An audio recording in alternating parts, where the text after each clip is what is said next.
Comrade विवेकलाई गृह जिल्लामा party कार्यकर्ताले गरे भव्य स्वागत। नेपाल कम्युनिस्ट पार्टीका कमरेड विवेकलाई गृह नगरपालिकामा पार्टी कार्यकर्ता र उनका शुभचिन्तक जनताहरूले फुलमाला र अबिरसहित कार्यक्रमको आयोजना गरी भव्य स्वागत गरेका छन्।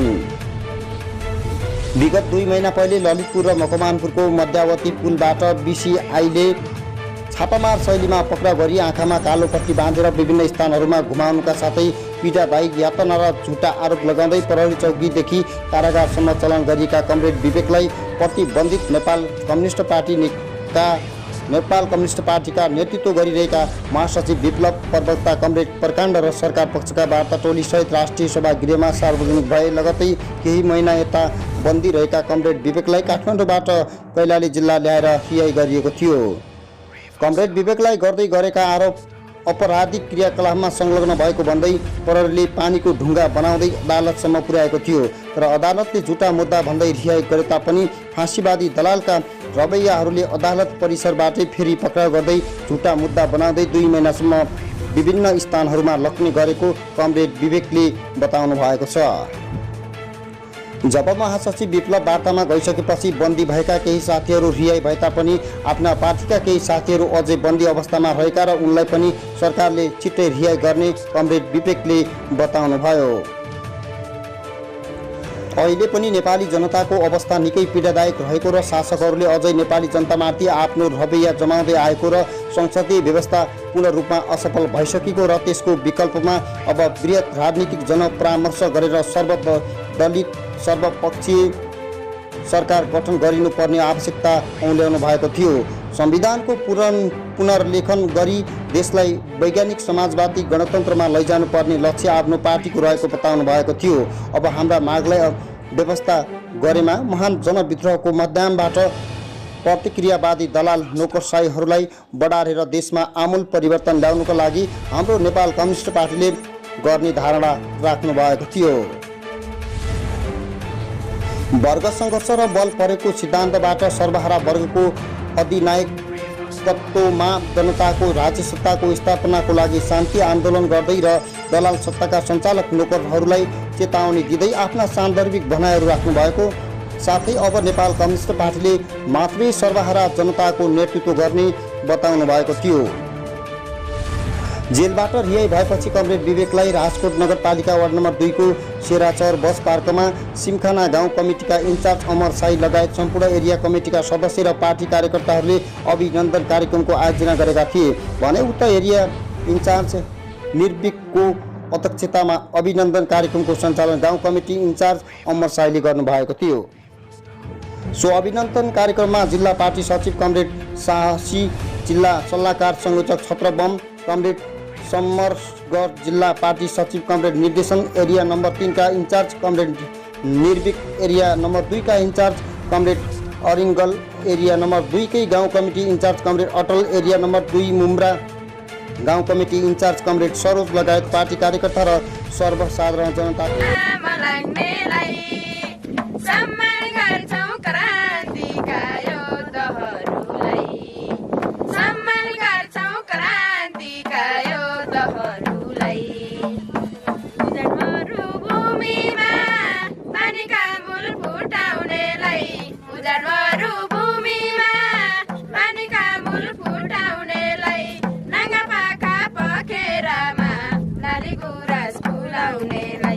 गर्छौं क्रान्तिमा लामो लाग्नेलाई सम्मान गर्छौं क्रान्तिका योद्धहरूलाई सम्मान गर्छौं क्रान्तिका योद्धहरूलाई कति बन्दीहरू जेल जीवन बिताउनेलाई कति बन्दीहरू जेल जीवन बिताउनेलाई आफ्नो जीवन बलिदान गर्ने महान वीरहरूलाई स्वागत गर्छौं क्रान्तिमा लामो लाग्नेलाई सम्मान गर्छौं क्रान्तिका योद्धहरूलाई सम्मान गर्छौं क्रान्तिका योद्धहरूलाई।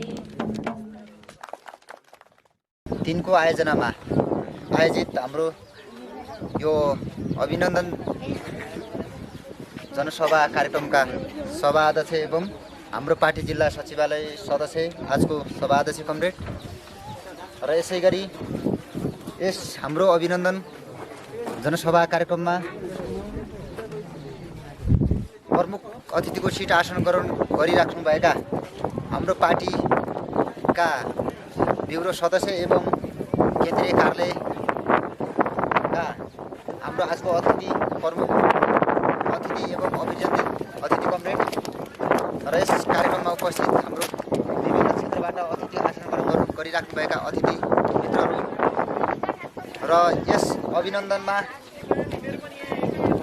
उपस्थित हाम्रो सम्पूर्ण पार्टी कमिटीका कमरेडहरू र भाइचारा पार्टीका मित्रहरू र पत्रकार मित्र र विद्यार्थी भाइ बहिनीहरू लगायत सम्पूर्ण सबैमा हाम्रो पार्टी जिल्लाको तर्फबाट स्वीकार्नुहोस् क्रान्तिकारी अभिवादन लाग्छ। आदरणीय मित्रहरू, आदरणीय जनसमुदायहरू, विशेष त अब अहिले आज हामीले यो अभिनन्दन गरिराख्दा हाम्रो अभिनन्दनभित्र सङ्घर्ष पनि हुन्छ र एउटा विजय पनि हुन्छ। यो क्रान्ति भन्ने कुरा दुइटै हो, बलिदान पनि हुन्छ, बदला पनि हुन्छ। त्यसैले आज जुन हामीले अभिनन्दन कार्यक्रम आयोजना गरिरहँदा हाम्रो प्रमुख अतिथि कमरेड हाम्रो केन्द्रीय कार्यालय सचिवालय सदस्य हाम्रो धर्मेन्द्र बास्तोलासँगै पौष 29 गते गिरफ्तार पर्नुभयो र फागुन अनि दुश्मनका कडा यातना बाट तपाईको अहिले एउटा खुला आकाशमा चाहिँ आउनु भएको छ र आजको हाम्रो प्रमुख अतिथि कमरेडलाई हाम्रो पार्टी जिल्लाको तर्फबाट हृदयदेखि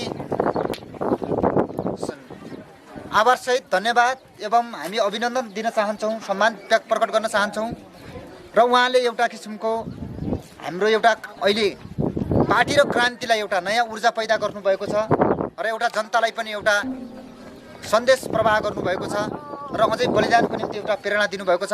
हाम्रो सिङ्गो कालीकोट जिल्लाको कम्युनिस्ट आन्दोलन र हाम्रो क्रान्तिकारी जनसमुदायहरूको निम्ति एउटा हौसला प्रदान भएको छ, प्रेरणा प्राप्त भएको छ र यसले अझै थप हाम्रो कालीकोट जिल्लामा कम्युनिस्ट आन्दोलन अगाडि बढाउने सवालमा अनार क्रान्तिकारी युवाहरूलाई एउटा किसिमको अझै मार्ग प्रशस्त गरेको छ जस्तो मलाई लागिरहेको छ र त्यो भएर हाम्रो कमरेडले जुन खालको यो दलाल संसदीय प्रतिक्रियावादी व्यवस्थालाई चुनौती दिने गरेर जुन ढङ्गले एउटा किसिमको दुश्मनको कडा यातनालाई सामना गरेर आफ्नो राजनीतिक आस्थालाई बचाएर पार्टी र क्रान्तिको एउटा मोर्चामा जुन खालको एउटा आफ्नो दक्षता, क्रान्तिकारिता, दृढता जो व्यक्त गर्नुभयो, हामीले यो मानेमा आज हामीले एउटा अभिनन्दन गरिराखेका छौँ र यसैले आज यहाँहरू तपाईँहरू सबैलाई यहाँ जो अभिनन्दन कार्यक्रममा उपस्थित हुनुभयो तपाईँहरू सबैलाई सर्वप्रथम म धन्यवाद ज्ञापन दिन चाहन्छु र आदरणीय जनसमुदायहरू, हाम्रो यो अभिनन्दन जनसभा अन्तर्गत नै अब केही हामीले विषयवस्तु, हाम्रा राजनीतिक विषयवस्तुहरू पनि हामीले अगाडि बढाउनु पर्ने हुन्छ र विशेष त हाम्रो पार्टी नेपाल कम्युनिस्ट पार्टी, यो पार्टी भनेको विगत जनयुद्धबाट यात्रा थालेको पार्टी हो अथवा यो पार्टी नवसंशोधनवादसँग सम्बन्ध विच्छेद गरेर, प्रतिक्रान्तिकारी धारसँग सम्बन्ध विच्छेद गरेर अथवा अझै भन्नुहोस् जिहानमा पुर्याएको प्रतिक्रान्तिलाई क्रान्तिको झन्डा बोकेर आएको यो पार्टी हो। यहाँहरूलाई म यसरी म जानकारी गराउन चाहन्छु, जहाँ जनयुद्धका सपनाहरू, जनयुद्धका एजेन्डाहरू बोकेर आएको पार्टी हो यो पार्टी अझै भन्दाखेरि 10 वर्ष जनयुद्धमा बलिदान गर्ने महान शहीदहरूको सपनालाई साकार पार्ने पार्टी हो। यो अर्थमा यो पार्टीले यो अभिभारा बोकेर आएको पार्टी हो।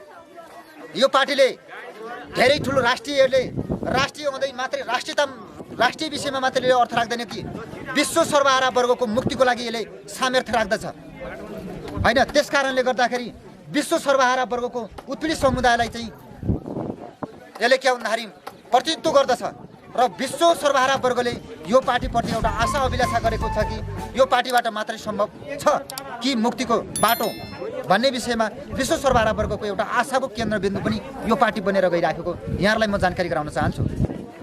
त्यसकारणले यो पार्टीले यति मात्रै होइन, हाम्रो विशेषता हाम्रो नेतृत्वमा विगत जनयुद्धको नेतृत्वमा आएको विचलनका विरुद्ध निर्मम ढङ्गले सङ्घर्ष गरेर गठित भएको पार्टी हो। विसर्जनतिर धकेलिराखेको पार्टी, आत्मसमर्पणतिर गएको पार्टीबाट विच्छेद गरेर आएको पार्टी हो। हामीले के भनिरहँदा यो सायद अन्य हुन्छ जस्तो लाग्दैन। हिजो हामीले एउटा हाम्रो जनयुद्धको एउटा नायक भनेर हामीले बलिदानबाट स्थापित गरेका हौँ हाम्रो आदरणीय कमरेड प्रचण्डलाई। आज उहाँ खलनायकको एउटा स्थितिमा हुनुहुन्छ। उहाँको नायकत्वमा हाम्रो बलिदानले नायकत्व बनाएको थियो। उहाँहरू त्यसै नायक बन्नुभएको थिएन। उत्पीडित सर्वहारा वर्गका छोराछोरीहरूले, उत्पीडित जाति क्षेत्र वर्ग लिङ्गका छोराछोरीहरूले, ती महान क्रान्तिकारी योद्धाहरूले एउटा मुक्तिको निम्ति बलिदान गरेको थियो। त्यो बलिदानबाट हाम्रो कमरेड प्रचण्ड महान हुनुहुन्थ्यो। उहाँले महानता प्राप्त गर्नुभएको थियो र विडम्बना भन्नुपर्छ, उहाँले जब जनयुद्धलाई परित्याग गर्नुभयो, जब जनयुद्धमा सशक्त रूपले एउटा जुन खालका एजेन्डाहरू जनयुद्धको स्तरमा बलिदान गरेर स्थापित गरेका एजेन्डाहरू जब त्याग्नुभयो र उहाँले यतिसम्म कि उहाँ त वैचारिक हिसाबले, सिद्धान्तको हिसाबले, राजनीतिक हिसाबले उहाँ पतनको बाटोमा जानुभयो, विसर्जनको बाटोमा जानुभयो।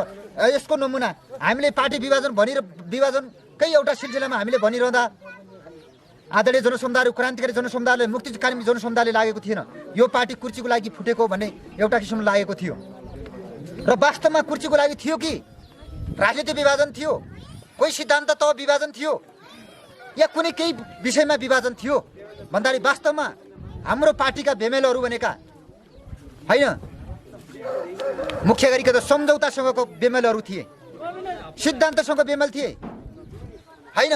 त्यस कारणले गर्दाखेरि यो पार्टी विभाजन किन भएको थियो भन्दाखेरि एउटा कम्युनिस्ट आन्दोलन नै, कम्युनिस्ट पार्टी नै एउटा स्खलित हुन पुगेपछि, नेतृत्व नै स्खलित भएपछि, पतन र विसर्जनको बाटोमा गएपछि यो पार्टीमा जनयुद्धको विगत जनयुद्धको माओवादी पार्टीमा भएको एउटा ठुलो अपरेसन थियो। पार्टीलाई जीवित पार्नु, क्रान्तिकारी पार्टीलाई जीवित पार्नुपर्ने, क्रान्तिलाई जीवित पार्नुपर्ने र उत्पीडित समुदायका एजेन्डा 10 वर्ष जनयुद्धका एजेन्डा जीवित पार्नुपर्ने र मुक्ति यात्रा फेरि थाल्नुपर्ने स्थिति पैदा भयो। पार्टी विभाजन भएको थियो र विभाजन भयो र एउटा यो भन्नुपर्छ कि अझै कम्युनिस्ट आन्दोलनभित्रको ठुलै चिरफार हो यो। यद्यपि यो विभाजन हुनु राम्रो कुरा होइन, तर कहिलेकाहीँको विभाजन राम्रो हुन्छ।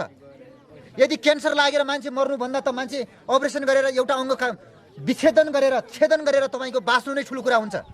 कम्युनिस्ट पार्टी समाप्त हुनु, सिद्धिनु, विसर्जन हुनुभन्दा त विभाजन भएर क्रान्तिकारी एउटा पार्टी रहिराख्नु नै, जीवित हुनु नै राम्रो कुरा हो नि त।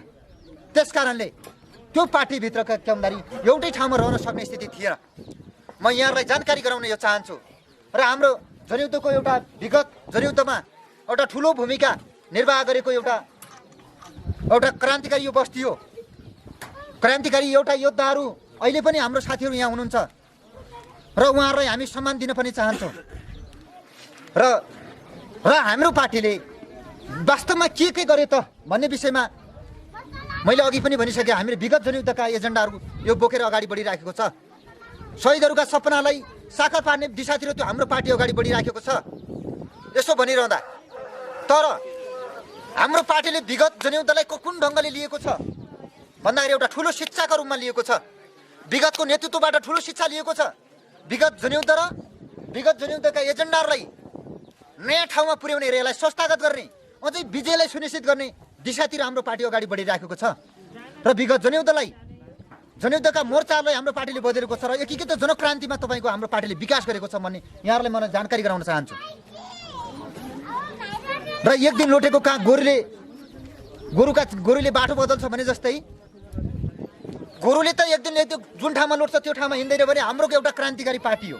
सर्वहारा वर्गको उत्पीडित समुदायको मानव जातिको एउटा प्रतिनिधित्व गर्ने पार्टी हो, जसले के गर्नु त भन्दाखेरि विगत जनयुद्धले धक्का खाइसकेपछि सुनिश्चित ढङ्गले होइन, एउटा लेप्चेले एउटा धक्का खाएपछि हाम्रो पार्टीले एउटा नयाँ ढङ्गले एउटा तपाईँको के गरेको छ भन्दाखेरि क्रान्तिलाई सुनिश्चित गर्ने, विजयशील गर्ने गरिकन हाम्रो पार्टीले मोडेको छ।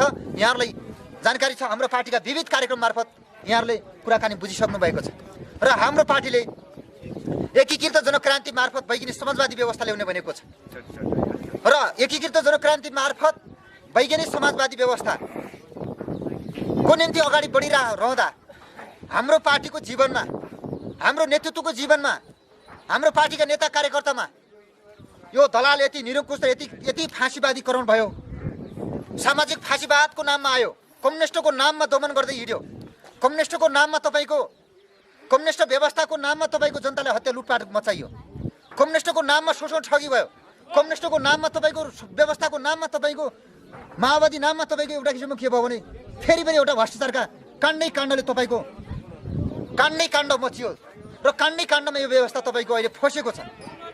र अहिले हामीले भनिरहँदा अहिले मात्रै भर्खरकै केही घटनाहरू पाँचवटा काण्ड त तपाईँको टप लेभलमा छ। तलका काण्डहरू साना साना गरे भने लाखौँको स्केलमा तपाईँको यहाँ काण्डले मुछिएको छ। र भनियो जनयुद्धको स्पिडमा लोकतान्त्रिक व्यवस्था, सङ्घीय लोकतान्त्रिक गणतन्त्रात्मक व्यवस्था भनियो।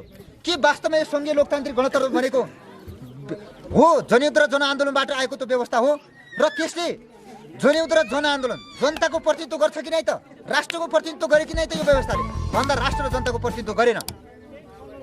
ठिक हाम्रो एजेन्डा फरक परेको यिनीहरू हो भनियो। अर्थै त अर्थै यो कम्युनिस्ट पार्टीले नेतृत्व गरेको सरकार व्यवस्था, यो त कम्युनिस्ट शासन व्यवस्था हो, यो त जनताको व्यवस्था बनियो। तर जनता र राष्ट्रको यसले प्रतिनिधित्व गर्न सकेन, सेवा गर्न सकेन। यो व्यवस्था हाम्रो पार्टीले त्यहीँनिर विभाजित भएको थियो। यो व्यवस्था पुँजीपति, दलाल पुँजीपतिहरूको, देश बेचुवाहरूको व्यवस्था हो। हाम्रो पार्टीले यही भनेको थियो। यो भनिरहँदा धेरै अनियल थियो, धेरै फरमहरू थिए होइन। त्यस कारणले के हो त भन्दाखेरि पार्टी पनि विभाजित भयो, कार्यकर्ता विभाजित भयो होइन। अझै हाम्रो शहीद परिवार त यति तपाईँको लाटिएर बस्नुपर्ने स्थिति आयो होइन। त्यस कारणले यो पार्टीले के भन्दाखेरि गद्दारका विरुद्ध धोका र सम्झौतालाई यसले के भन्दाखेरि तिरस्कार गर्दछ। मैले त्यो अर्थमा भनेको। यसले तपाईँको यो पार्टीले धोका दिने ठाउँ छैन।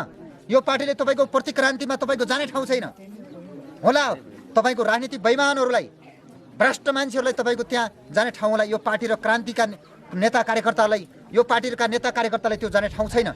किन इमान्दारिता छ, क्रान्तिको झन्डा बोकेर अगाडि बढ्ने यस जहिले पनि यस प्रतिबद्धतामा दृढ छौँ भन्ने कुराहरू म यहाँनिर अर्को विषयमा जानकारी गराउन चाहन्छु। र अगाडि बढिरहँदा अब संसदीय व्यवस्था किन खराब भन्ने बारेमा मैले तपाईँलाई यहाँ भनेको थिएँ। सो यो दलाल संसदीय पुँजीवादी व्यवस्था किन भने त यो त जनयुद्धको उपलब्धि नै यही हो भनियो हो। यद्यपि जनयुद्धले केही उपलब्धि गरेन भनेर हिजो एकात्मक सामन्ती राजतन्त्रात्मक संसदीय व्यवस्था थियो र त्यो राजतन्त्रात्मक व्यवस्थाको अन्त्यपछि दलाल संसदीय पुँजीवादी व्यवस्था आयो। दलालहरूको तपाईँको एउटा लुछाचुडी हुने व्यवस्था आयो। दलालहरूले तपाईँको कुर्सीका निम्ति तानातान गर्ने, मारामार गर्ने, तर जनताको लागि मारामार होइन।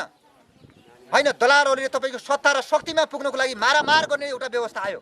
तर जनतालाई बर्मलुट गर्ने, जनतालाई हत्या गर्ने, देशलाई बेच्ने, नेपालको प्राकृतिक स्रोत साधनहरूलाई बेच्ने त्यस्तो खालको व्यवस्था आयो।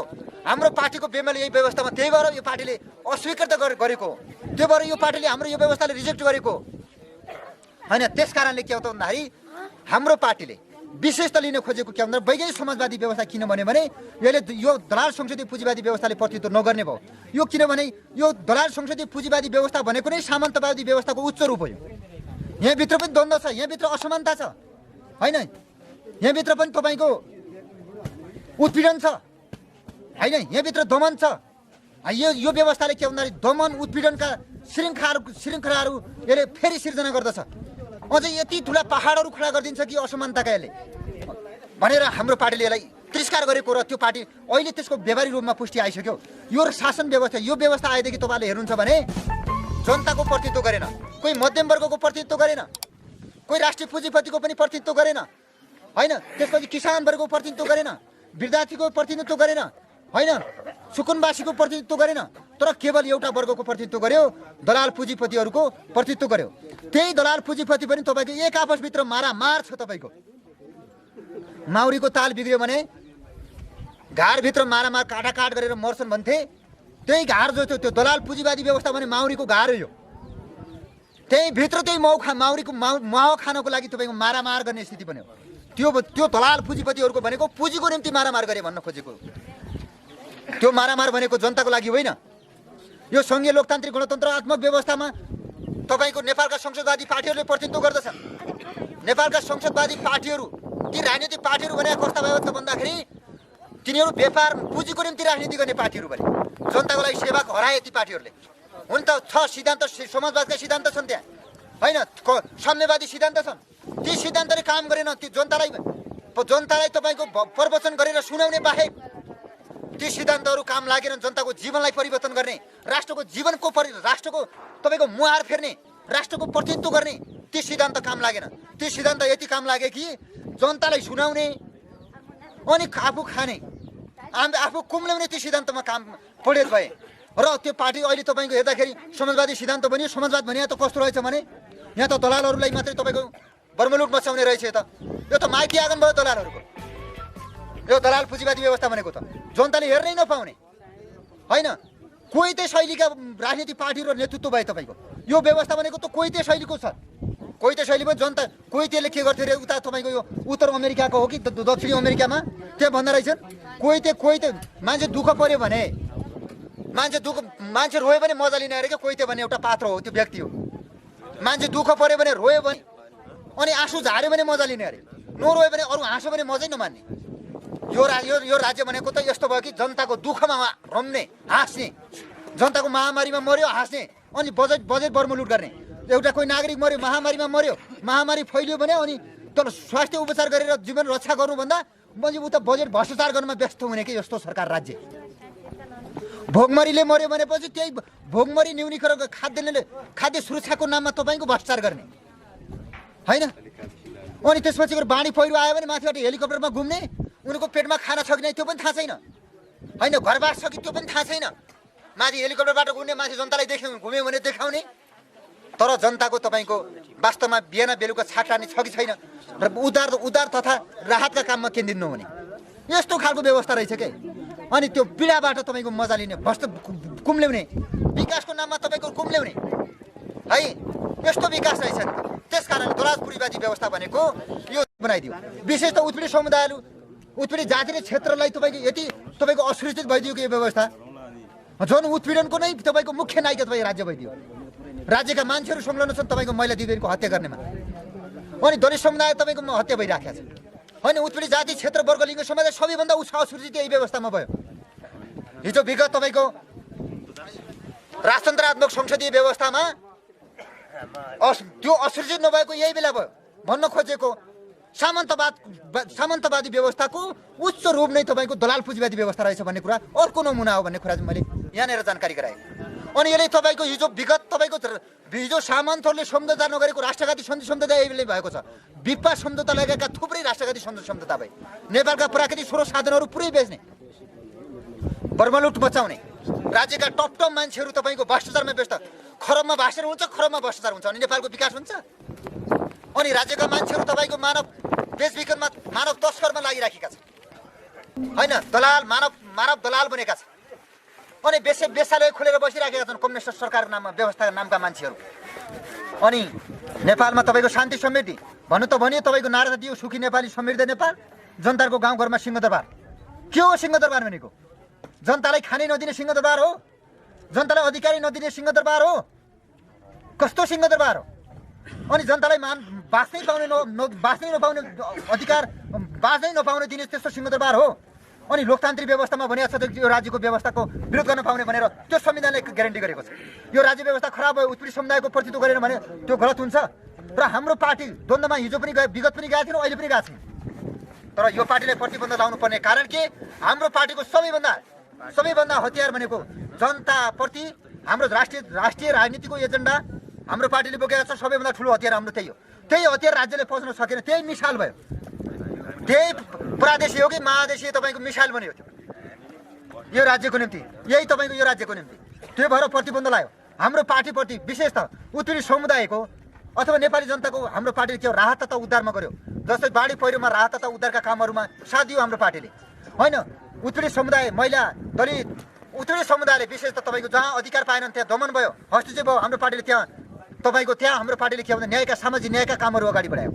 अनि त्यति मात्र होइन, मानव बेचबिखनका विरुद्ध तपाईँको मानव तस्करहरूका विरुद्धमा हाम्रो पार्टीले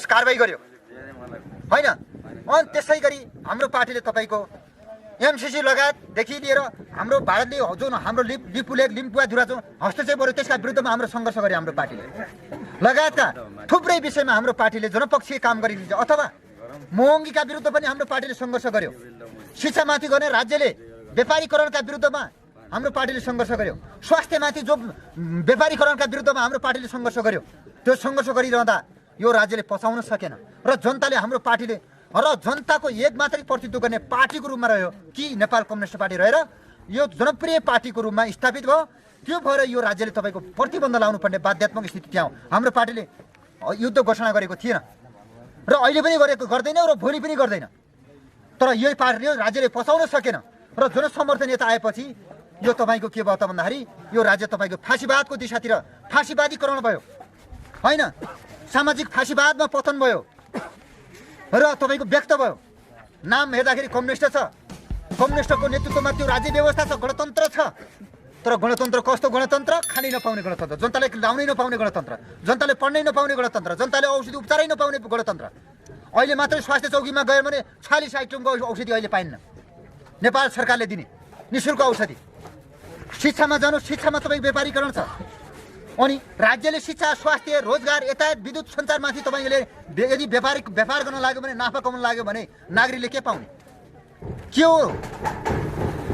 हो त्यस कारणले यो व्यवस्था भनेको पुँजीवादीहरूलाई एउटा सेवा दिने पुँजीवादीहरूलाई फाइदा दिने पुँजीवादीहरूलाई रोजगार दिने अवसर दिने यो व्यवस्था हो र यसले जनतालाई तपाईँको अवसर दिँदैन यसले जनतालाई रोजगार दिँदैन यसले जनतालाई अधिकार दिँदैन जनतालाई मुक्ति दिँदैन त्यस कारणले गर्दाखेरि यो दलाल पुँजीवादी व्यवस्था हो दलाल पुँजीवादी व्यवस्थाका मालिकहरूलाई के छ भन्नुहुन्छ भने मान्छे मार्ने अधिकार छ भ्रष्टाचार गर्ने अधिकार छ तर जनतालाई भारी बोकेर खाने अधिकार छैन जनताले काम गरेर खाने अधिकार छैन त्यस कारणले राज्यको ढुकुटी रिटेनर शासकहरूलाई तपाईँको के भन्दाखेरि भ्रष्टाचार गरेर पनि कारबाही छैन गोकुल बास्कोटाले के अरे यो प्रेस काउन्सिल के अरे भन्छ प्रिन्टिङ काउन्सिलमा तपाईँको 70 करोड रुपियाँ उसले भ्रष्टाचार गर्दा उसलाई कारबाही भएन केवल उसले मन्त्रीबाट मात्रै बाहिर राज्यमा यदि जनताले यहाँ 1000 रुपियाँ भ्रष्टाचार गरेको तपाईँको अख्तियारले समातेको छ एउटा शिक्षक दिन हाजिर भएन भने तपाईँको उसले के गर्छ त भन्दा अख्तियारले समात्छ त्यो अख्तियार कहाँ गएको के नेपालका संवैधानिक निकाय पनि यो दलाल पुँजीवादी व्यवस्थाका ती संवैधानिक निकाय पनि नेपालका दलाल पुँजीपतिहरूको मात्रै सेवा गर्न संरक्षण गर्नको लागि संवैधानिक निकाय हुन् कि जनतालाई सुशासन दिनको निम्ति संवैधानिक निकाय हुन् भन्न खोजेको यो दलाल पुँजीवादी व्यवस्था र त्यसको प्रतिनिधित्व गर्ने राजनीति नेपालका पार्टीहरू के भइसक्यो त भन्दाखेरि पुँजीवादमा पतित भइसक्यो पुँजीवादले तपाईँको किनिसक्यो पुँजीवादीहरूको कब्जामा परिसक्यो त्यस कारणले त्यहाँबाट आश गर्न मर्या गाईको दुध मर्या गाई बराबर भइसके मर्या गाईले दुध दिन सक्दैन यो पोइन्टमा मैले भने त्यस कारणले नेपालका राजनीतिक पार्टीहरू हाम्रो गाउँघरमा एउटा उखान छ के अरे ओछ्यान छोड्ने मोदहरू बाँच्दैन भने जस्तै सिद्धान्त छोडेका पार्टीहरूले तपाईँको जनताको निम्ति काम गर्दैनन् यी पार्टी राजनीतिक पार्टी पनि हुँदैनन् भन्ने विषयमा म अर्को दावा दिन चाहन्छु होइन त्यसैले प्रवचन गर्नको निम्ति मात्रै सिद्धान्तका कुरा गरेर हुन सक्दैन होइन यो विषयमा मैले यहाँ भने र यी पार्टीहरू भनेका नाफाको लागि फाइदाको निम्ति राजनीति गर्न थालिसके अहिले तपाईँको व्यवसाय तपाईँको पछि परिसक्यो राष्ट्रिय पुँजीपति पछि परिसक्यो दलाल पुँजीपतिहरू तपाईँको एकदम अफेन्स गरिसक्यो यसले जितिसक्यो होइन त्यस कारणले गर्दाखेरि अबको स्थिति भनेको यहाँ हामीले के भन्दै वैज्ञानिक समाजवादी व्यवस्था नै अबको नेपाली जनताको विकल्प हो भन्ने विषयमा मैले जानकारी गराउँछु र दलाल पुँजीवादी व्यवस्थाले राष्ट्रघात निम्तन्छ जनघात निम्तिएको छ भन्ने कुरा लास्ट सारमा मैले यो भनेको कहाँ भयो त राष्ट्रघात भन्दाखेरि देश बेचे नेपालका प्राकृतिक स्रोत साधन बेचे होइन त्यसपछि गएर अनि भनेपछि यतातिर राष्ट्रघात गरे होइन विदेशीहरूको तपाईँको विदेशी प्रभुहरूको तपाईँको सामु घुँडा टेके टाङ पनि छिरे राष्ट्रघात गरे होइन यतातिर भयो जनतालाई तपाईँको जनताका घाँस बाँस कबास शिक्षा स्वास्थ्य रोजगारमाथि उनले बर्मलुट मचाए मात मचाए होइन त्यो भएर जनघात गरे अनि उत्पीडित समुदायमाथि उत्पीडन लागे होइन त्यस कारणले गर्दाखेरि के हो त भन्दाखेरि अर्को के भयो त भन्नुहुन्छ भने जनघात गरे अनि नाम जनताको बेचे जनताका अधिकारका कुरा तपाईँको भटे रङ्गी रङ्गाउ गरे होइन अहिले तपाईँको भन्न खोजेको त्यो चुनावमा दिएको नारा सुखी नेपालीको ठाउँमा दुखी नेपालीमा बदले होइन समृद्ध नेपालको ठाउँमा कङ्गाल नेपालमा परिणत गरे होइन कङ्गाल नेपाल बनाएर खोस्टो बनाएर फाले। त्यस कारणले गर्दा यो नेपालको दलाल संसदीय पुँजीवादी व्यवस्था यहाँनिर यही मानेमा खराब छ भन्ने विषयमा हामीले यहाँनिर जानकारी गराउन चाहन्छौँ। हाम्रो पार्टीले विशेषतः पार्टी विशेषको यो राजनीति होइन, यो पार्टीले गर्ने राजनीति भनेको समग्र उत्पीडित समुदायको समग्र नेपाली जनताको यसले प्रतिनिधित्व गर्दछ र त्यस कारणले यो पार्टी विशेषको राजनीति होइन। कोही कङ्ग्रेसका विरुद्धको होइन, हाम्रो कोही एमाले भन्नेका विरुद्ध होइन, कोही माओवादी केन्द्र भन्नेका विरुद्ध होइन, तर सिङ्गो नेपाली जनताको मुक्तिको निम्ति नेपाल राष्ट्रको निम्ति हो। र ती राजनीतिक पार्टीहरूले त्यहाँभित्र पार्टीभित्र पनि रहेका इमान्दारहरूलाई गोलबन्द गरेर होइन मोर्चाबन्दी गरेर हाम्रो पार्टीले के चाहन्छ भने नेपालको क्रान्तिको विषयमा फसेला गर्न चाहन्छ र यो फसेला गरेर अगाडि बढ्न चाहन्छ। हामी पनि अपिल के गर्न चाहन्छौँ भने यो पार्टीले के भन्दाखेरि विगत झन्यौँदोभन्दा कैयौँ गुणा अगाडि बढेको छ र यो मोर्चामा देशमा एक्चुअली वैज्ञानिक समाजवादी व्यवस्था दिनुको निम्ति हामी अगाडि बढौँ होइन भन्ने विषयमा हामी अपिल गर्न चाहन्छौँ। होइन हामी मोर्चामा आउँ, होइन जनताका एजेन्डामा हामी राष्ट्रिय जनताका अधिकारका एजेन्डामा केन्द्रित हौँ, मोर्चा बनाऊँ, राष्ट्रिय स्वाधीनताको विषयमा मोर्चा बनाऊँ, अगाडि बढौँ। यदि जनताको र राष्ट्रको प्रतिनिधित्व गर्ने हो, यदि राजनीति गर्ने हो, राजनीति एउटा छवि बनाएर अगाडि बढ्ने हो भने होइन भने राष्ट्र जनताका विरुद्ध षड्यन्त्र गरेर होइन यो पार्टीको अस्तित्व पनि रहँदैन र अनि त्यसपछि व्यक्तिको अस्तित्व पनि रहन सक्दैन र यसले झन् तपाईँको समाप्त हुन्छ भन्ने विषयमा मैले अर्को विषयमा गरेँ। र हाम्रो पार्टीले विशेष त थुप्रै यहाँ भरम परेको छ। यहाँ भरम भनेको के त भन्दाखेरि वार्ताबारे मैले यहाँ भन्न चाहन्छु। यो वार्ता जो छ नि, यो वार्ता भने त तपाईँको यो एउटा के ए लुतुर्का मुतुर्का भन्नुपर्छ। एउटा आमा एउटा म कहानी जस्तो भने कहानी के भने आमा म खेल्न गएँ भने के भने हामी त्यो राति केटा र केटी खेल्न जाने, त्यो केटासँग खेल्न गएमा म के भन्नुला भन्दाखेरि अब लुतुर्का मुतुर्का भन्नु है भनेर अनि आमाले सिकाइछन्। अनि खेलमा गइसकेपछि अरू खेलमा लाग्ने बेला उसले लुतुर्का मुतुर्का भन्नु सुरु गरेपछि अरू गीतको लाइनै कटअप भइदियो के। यो वार्ता जो हाम्रो पार्टीले जो अहिले वार्ता प्रक्रिया छ नि त्यो लुतुर्का मुतुर्का जस्तै आयो हेर्नुहोस्। वार्ता भने आत्मसमर्पण भन्दा रहेछन् कतिपय साथीहरू, कतिपय केही तत्त्वहरू, विशेष त यो प्रतिगामी षड्यन्त्रकारी युद्धवादी केही तत्त्वहरू यति बेला तिलमिलाएको छ।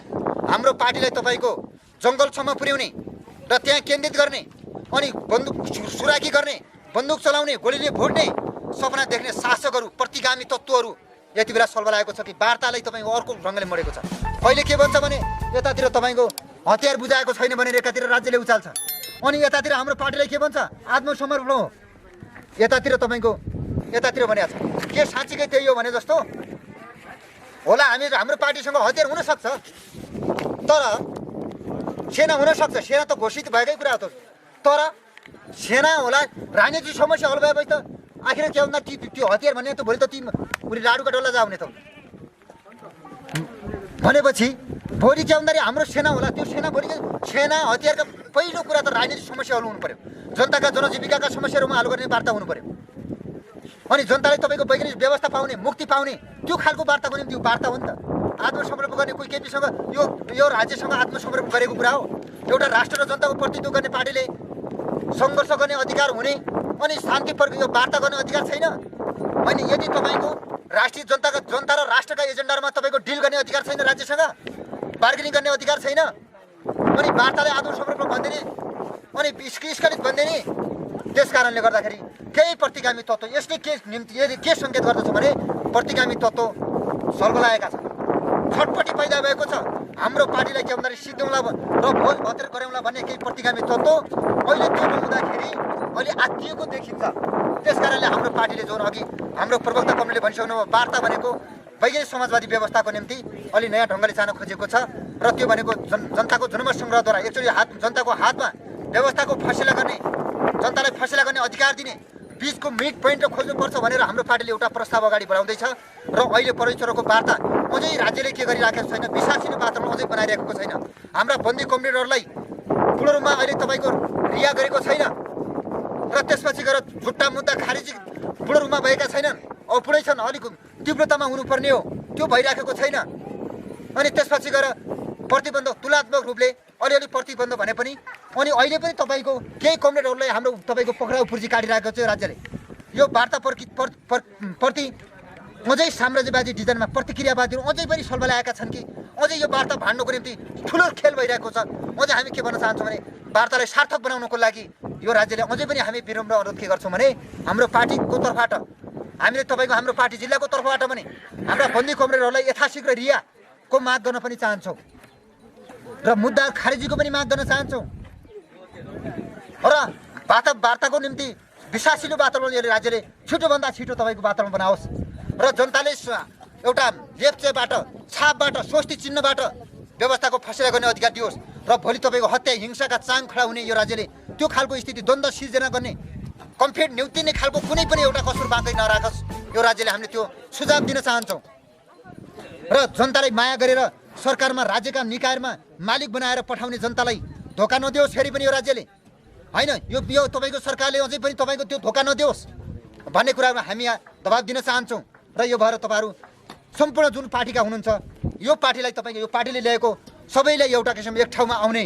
हाम्रो पार्टीको एउटा राजनीतिक कार्यक्रम छ तपाईँहरू सबै एक ठाउँमा आउनुहोला र हामीले वैमनस्यता पूर्व गराइराख्नु केही छैन हाम्रो विगत जनयुद्धमा पनि यहाँ हात खुट्टा गुमाएका अङ्ग भङ्ग यहाँ जनयुद्धका घाइते अपाङ्ग हुनुहुन्छ होइन उहाँहरूलाई तपाईँको हामी सम्मान गर्न टक्राउन चाहन्छौँ र फेरि पनि तपाईँको विगत जनयुद्धका सपना साकार पार्ने भनेको यो पार्टीको नेतृत्वमा मात्र रहेर सम्भव छ र अहिले प्रचण्ड बाको हामीले धेरै आशा नगरे पनि हुन्छ प्रचण्ड बाको राजनीतिक सिद्धान्त गुमाएका दृष्टिकोण गुमाएका मान्छेहरू कस्ता हुन्छन् सिद्धान्त र दृष्टिकोण गुमाएका मान्छे अन्धै सराहत हुन् त होइन बहिरै सराहत हुन् त जुन पार्टीको राजनीतिक कार्यक्रम छैन सिद्धान्तै छैन पार्टीको नामको ठेगानै छैन अनि त्यो पार्टी भन्दै तल प्रवेश गराउने त्यो गैर जिम्मेवारी जस्तो त्योभन्दा केही छैन अहिले लास्ट आएर तपाईँको हाम्रो प्रचण्ड बाप्रति हामी धेरै पूर्व गराइ त होइन तर उहाँले धोका दिनुभएको छ हाम्रो पसिना बलिदानमाथि उहाँले आँच कुल्चिनु भएको छ जनतामाथि आँच कुल्चिनु भएको छ त्यो भएर कहिलेकाहीँ हामीले आक्रोश व्यक्त गर्ने हामीलाई पनि त्यो मन आउँछ र हामी पनि एउटा प्रचण्डको हामी कार्यकर्ता हो तर अहिले प्रचण्ड तपाईँको हिजो त्यत्रो जनताको मुक्ति यात्राले थाल्ने मुक्तिको नेतृत्व गर्ने स्वाधीनताको नेतृत्व गर्ने अहिले एउटा त्यत्रो हाइटमा पुगेको र नायक भनेर चिनिएको एउटा नेतृत्व अस्ति त तपाईँको जनता महामारीको बेला तपाईँको रोडमा नआउने अनि महिलाको हत्या हुँदाखेरि तपाईँको रोडमा नआउने प्रचण्ड अनि त्यसपछि गएर अनि उता देश सीमा अतिक्रमण हुँदा नआउने प्रचण्ड पछि त हामी यहाँ छौँ भन्दै रोडमा आउनु भएको छ होइन के को लागि संसद पुनर्स्थापना के हो संसद पुनर्स्थापना भनेको के हो संसद पुनर्स्थापना को दलितहरूको पुनर्स्थापना हो मजदुरको पुनर्स्थापना हो किसानहरूको पुनर्स्थापना हो घाइते अपाङ्गको पुनर्स्थापना हो कि दलाल देशबेचुवारको पुनर्स्थापना हो दलाल देशबेचुवारको पुनर्स्थापना गर्ने यो राजनीतिक कार्यक्रम प्रचण्डको यही हो अहिले प्रचण्ड बालाई त यतिसम्म भइसकेको छ उही मर्या जुम्लाले शरीर छोडे जस्तै भइराखेको छ दुई चारजना भए सहकर्मीले पनि उही जुम्ला जहाँ थिए साथीहरू दुई चारजना सहकर्मी उनले पनि छोडे अझ कहाँ रह्यो त राजनीतिक सेवा भन्ने कहाँ रह्यो त व्यापार र नाफाको निम्ति पद प्रतिष्ठा सत्ताको मात्रै चलाउने अनि त्यसले जनता र राष्ट्रको प्रतिनिधित्व गर्छ त्यस कारणले उहाँभित्र सिद्धान्तको गन्ध पनि रहेको छैन सिद्धान्त बाँकीको एउटा ठोस कुराहरू भन्दा त गन्ध पनि बास पनि रहेको छैन सिद्धान्तको होइन राजनीतिको थोरै तपाईँको बासना पनि छैन तपाईँको होइन त्यस कारणले हामीले निष्पक्ष भएर भनिरहँदा त्यस कारणले यो किन भन्दाखेरि हामीले किन भन्यौँ भन्दाखेरि धेरै भ्रम पैदा गर्नु हुँदैन धेरै तपाईँको भ्रम सिर्जना गर्नु हुँदैन होइन त्यही भएर के हो त भन्दाखेरि उहाँले सिद्धान्त पनि छोडिसक्नु भएको छ कम्युनिस्टै भन्ने रहनु भएन उहाँ त सिधै तपाईँको उहाँको पतन र विसर्जन नै त हो त पार्टी नै सिद्धियो जनयुद्धको पार्टी नै सिद्धियो जनयुद्धका उपलब्धि सब सिद्धिनु भुत्ते पार्नुभयो कहाँ रह्यो त पार्टी होइन त्यस कारणले गर्दाखेरि पार्टी भन्ने पनि रहेन अनि सेवा भन्ने पनि रहेन राजनीतिक जीवन भन्ने पनि रहेन होइन सब चिज उहाँले गुमाइसक्नु भएको छ त्यस कारणले उहाँ सिद्धिसके हुनाले उहाँका रहेका शरीरमा जुम्राले पनि छोडिसके मरेको मान्छेको तपाईँको शरीरमा जुम्राले छोड्छ भने जस्तै होइन उहाँलाई सम्पूर्ण कुराले उहाँको सम्पूर्ण तपाईँको सहकर्मीले छोडिसके होइन नेपाली जनताले पनि छोडिसक्यो अब एक दुईजना अलिकति पाउला खाउँला भने त्यो सियाल जस्ताहरू त्यो घोडा फुर छडिएपछि खाउँला भनेर जो आश गरेर बसे दिनभरि बसे जस्तै त्यो प्रचण्डको फुरु हेरेर बस्ने कोही एक दुईजना बाहेक अब जनताले विश्वास गर्ने ठाउँ छैन तर यो कुरा हो कि यदि क्रान्तिको उद्देश्य हो भने जनताको राष्ट्रको सेवाको उद्देश्य हो भने यो पार्टीमा मोर्चाबन्दी गरौँ ठिकै छ तपाईँहरू आफ्नो पार्टीमा रहनुहोस् होइन कङ्ग्रेस भए पनि कङ्ग्रेसभित्रका इमान्दार मान्छे एमाले भित्र रहेका इमान्दार मान्छे र हिजो माओवादी खेमाका मान्छेहरू अझै सहकर्मी एकै मोर्चा बनेर अगाडि बढौँ एउटै पार्टी भएर अगाडि बढौँ राष्ट्रलाई पहिला मुक्ति दिउँ होइन अहिले देश नै बिरामी अवस्थामा छ कोटी आमाले बच्चाले पाल्न सक्छन् आफै बाँच्ने अवस्था छैन भने देश नै खतरामा छ भने हाम्रो के समाजवादका कुरा अर्थ पनि छैन पहिलो कुरा तपाईँको नेपालमा स्वाधीन नेपाल बनायौँ भने नेपालमा जनवाद प्रयोग गर्ने कि वैज्ञानिक समाजवाद, त्यो भनेको नै तपाईँको व्यवस्थाले फैसला गर्ने भएको हुनाले नेपालमा दलालहरूको पतन नगरेर, दलाल एजेन्डाहरूलाई तपाईँको सखाम नगरेर हाम्रो देशको मुक्ति सम्भव छैन। त्यस कारणले गर्दाखेरि एकदम वैदेशिक हस्तक्षेप पनि बढेको छ। एउटा ढङ्गले तपाईँहरू लाग्नुहोला र हाम्रो प्रमुख अतिथि पनि कमरेड आउनु भएको छ, थुप्रै विषयमा यहाँ कुरा गर्नुहुनेछ। र तपाईँले मैले किन भने यहाँ धेरै भरम भएको हुनाले मैले धेरै प्रमाण नै पेश गरेर मैले आज बोल्नुपर्छ भन्ने मलाई त्यतातिर आएको। र हामीले यदि जनताले के भन्दाखेरि कोही मुलाकाजले चल्ने होइन, पार्टीमा लाग्ने भनेको मुलाकाजले लाग्ने होइन, भविष्य देखेर लाग्ने हो। केही मुक्ति हुने सम्भावना छ भने लाग्ने हो। नेपाली जनताको केही घाँसबास कबास सिँचाइ स्वास्थ्यको ग्यारेन्टी हुने भने लाग्ने हो। होइन भने घाँसबासलाई पनि लुटिहाल्ने, अनि अधिकारमाथि तपाईँको कुठाघात गरिहाल्ने, धोका दिइहाल्ने, होइन भ्रष्टाचार गरिहाल्ने, यस्तो हो भनेपछि त्यो पार्टीमा लाग्नुको कुनै अर्थ छैन। जनताले पनि सोच्नुपर्छ, जनता सचेत हुनुपर्छ। जनताले नीति बुझेन भने, सिद्धान्त बुझेन भने र सङ्गठित भएन भने जन्तु सरहको जनता हुन्छ। त्यस कारणले हामीले के अपिल गर्न चाहन्छौँ भने यदि जनताले हामीले यो कार्यक्रम गर्नुको अर्थ पनि के हो भने नीति बुझाउनुको, सिद्धान्त बुझाउनुको लागि र सङ्गठित गर्नुको लागि जनतामा बदल्नुको निम्ति हामीले के भन्दाखेरि हाम्रा विविध माध्यमबाट हाम्रो पार्टीका विचारहरूलाई हामीले सम्प्रेषण गरिराखेका छौँ। र यहाँहरूले पनि हाम्रो पार्टीलाई साथ दिइराख्नु भएको छ, माया गरिराख्नु भएको छ। र यसरी हाम्रो पार्टीका नेता कार्यकर्ताले गरेको त्याग बलिदानबाट यहाँहरू पनि विश्वस्त हुनुहुन्छ। र यति मात्रै होइन, हाम्रो पार्टीको राजनीति र फौजी एउटा नयाँ वैज्ञानिक एउटा धारले पनि एउटा किसिममा एउटा आकर्षण चाहिँ दिइराखेको छ, एउटा उभार चाहिँ लिएको छ। र यो पार्टीले किमार्थ एउटा धोका दिने छैन।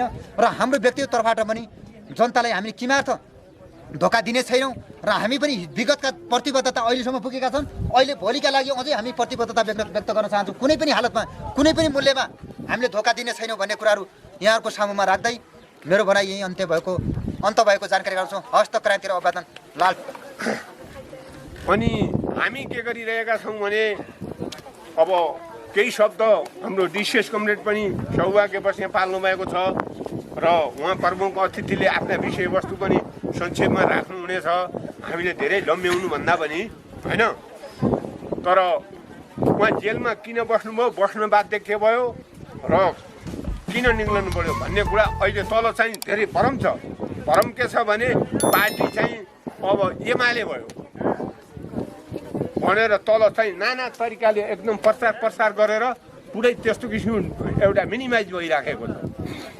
ती त्यस्तो भन्ने मान्छेहरूले ती पुरै नबुझेका हुन्, अर्थ नपाएका हुन् कि अथवा त्यस्तै मिनिमाइज गर्नको लागि भनेका हुन्। ती आफै थाहा पाउन्, हामीले भन्नुकै छैन। हामीलाई सरकारको चाहना के थियो भने एकचोटि पार्टीले पूर्वदेखि पश्चिमसम्म, तराईदेखि माथि हिमालसम्म अभियानको एउटा पुरा उल्यो। अभियान ल्याइसकेपछि पुरा तल जनतामा जाने, सङ्गठन खोल्ने, जनतामा आफ्ना कुरा राख्ने र अरूका कुरा पनि राख्ने, यो त्यसमा भइराखेको के छ, हुनको कारण के हो, सब कुरा पार्टीले राखिसकेपछि जनतामा गइसकेपछि जनतामा त के भयो, रात 1 गुणा दिन 2 गुणा जनताको आकर्षण बढ्यो, जनताको सङ्ख्या बढेर पार्टीमा चाहिँ पुरै चाहिँ नामबद्ध भएर देश त एकपल्ट फर्कनै आँटिसक्यो।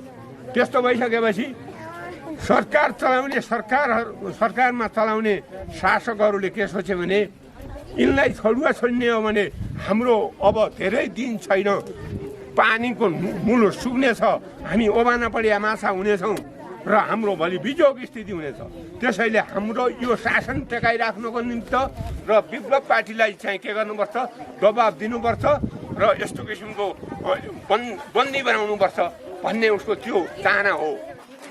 र बन्दीकै क्रममा हाम्रा कयौँ कमरेडहरू चाहिँ हाम्रा कमरेडहरूले त्याग तपस्या दिएर जेल जीवन बिताउन तयार हुनुभयो, तर त्यसमा कुनै हडबड भएन। यो कुरा उहाँहरूलाई हामी धन्यवाद दिन चाहन्छौँ। यो हुनु पनि पर्थ्यो, हुनेले गर्न सक्छ, कसैले आत्मसमर्पण गरे होलान्, त्यो आत्मसमर्पण गर्नेको त्यही हैसियत भयो होला। आत्मसमर्पण गरेर जेलबाट एउटा हैसियतबाट बाहिर आउनु खोज्दाखेरि त्यसको हैसियत पनि आफ्नै ठाउँमा छ, एउटा ऐतिहासिकता छ, एउटा महानता छ, त्यो कुरा हामीले बुझेकै छौँ। तर त्यसो गरिसकेपछि